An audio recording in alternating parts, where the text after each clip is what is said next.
হরে কৃষ্ণ কৃষ্ণ কৃষ্ণ হরে হরে, হরে রাম রাম রাম হরে হরে।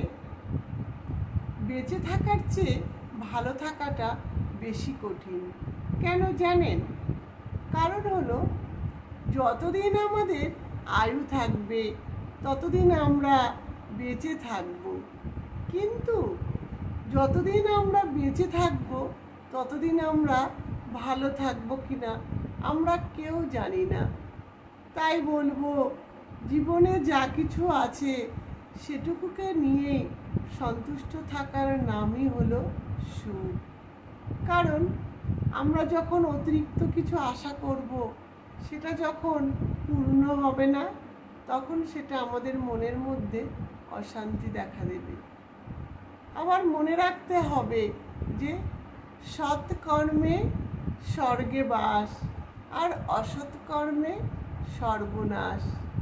তাই কর্ম সবসময় আমাদের ভালো করা উচিত, এবং কর্ম যদি ভালো করি তাহলে আমরা ভগবানের কাছেও ভালো থাকব। কারণ আমরা অনেক সময় ভাবি খালি হাতে এসেছি, আবার খালি হাতেই ফিরে যাব, কিন্তু তা নয়। আমরা ভাগ্য নিয়ে এসেছি আর কর্ম নিয়ে ফিরে যাব। কারণ আমরা যে সকল কর্ম করছি তার ভালো বা মন্দ, যদি ভালো কর্ম করে থাকি তার জন্য ভালো ফল, আর যদি খারাপ কর্ম করে থাকি তার জন্য খারাপ ফল আমাদের তোলা থাকবে। তাই ভগবান আমাদেরকে সৎকর্ম অসৎকর্মের জন্য দুরকম ফল দান করবেন। তাই আমাদের সর্বদা চেষ্টা করতে হবে কর্ম সঠিক করার জন্য।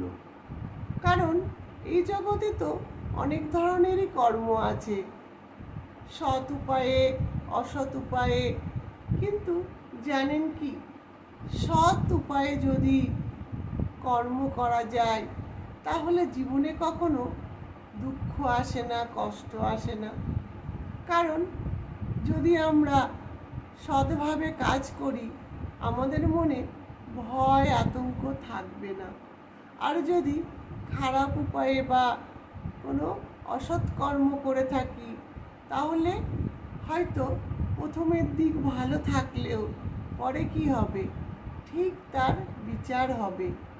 তাই বলবো, কর্ম সর্বদা সঠিক করুন, এবং ভগবান আমাদের তার জন্য সঠিক ফল দান করবেন। হরে কৃষ্ণ।